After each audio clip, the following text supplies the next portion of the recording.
Once a youthful mind, Charlotte Dreyfus ventured into the mighty empire of Octane Technologies as a fledgling from a modest state school. Her ambition took flight in the land of opportunity, only to be shackled by the venomous talons of her new overseer, the illustrious Ivy Leaguer, Alexander Rothberg. Charlotte's meteoric ascent was a beacon, the talk of the echelons, and her aspirations were boundless. Then came the tempest. Rothberg. A man who prided himself on his distinguished alma mater, he considered Charlotte unworthy, a mere greenhorn lost in a labyrinth of magnates. You're but a mere misfit in this illustrious land. Rothberg's words were like icy winds, slicing through her spirit, echoing in the chambers where alliances were forged and contracts were sealed. He would ridicule her, chastise her intellect, making her do mundane paperwork. The whispers and stifled laughs reverberated through the corridors, a constant hum in Charlotte's ears, a perpetual nightmare. Charlotte's days became an odyssey of torment, and her dreams, shattered fragments of a past life. A battle was raging within her, a tempest of leaving behind her dreams, retreating into the shadows. But the flame within her, it didn't flicker out.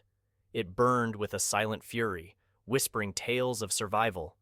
Time, a cruel yet benign entity, saw Rothberg's wings clipped. Banished to realms unknown, Charlotte, in her relentless pursuit, traversed through realms, emerged as a beacon, a vice president of a Fortune 50 titan, Elysium Corp. Then, destiny's winds brought a familiar specter knocking on her door.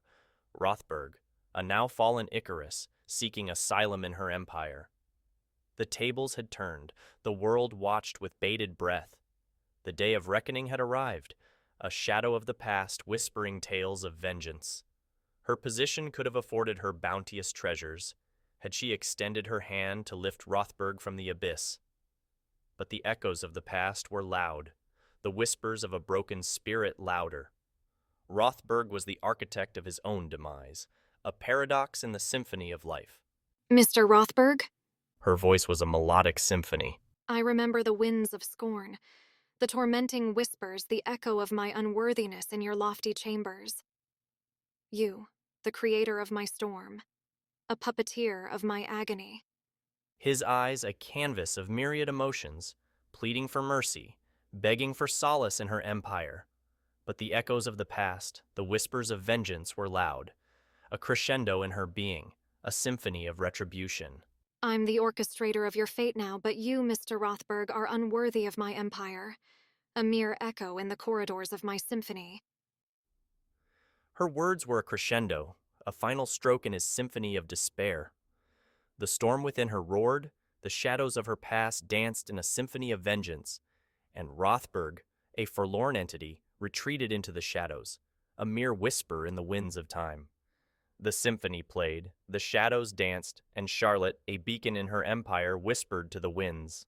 The little, the broken, they rise, they roar, and the architects of their storms, they become whispers in their symphony. Her revenge wasn't a raging inferno. It was a silent symphony, a whisper in the winds, a shadow dancing in the moonlight. The echoes of her past were the orchestrators of her revenge, a melodious symphony of retribution. The world watched as Charlotte soared, her symphony resonating in the corridors of time, her shadows whispering tales of vengeance, tales of a broken spirit rising from the ashes, tales of a silent revenge.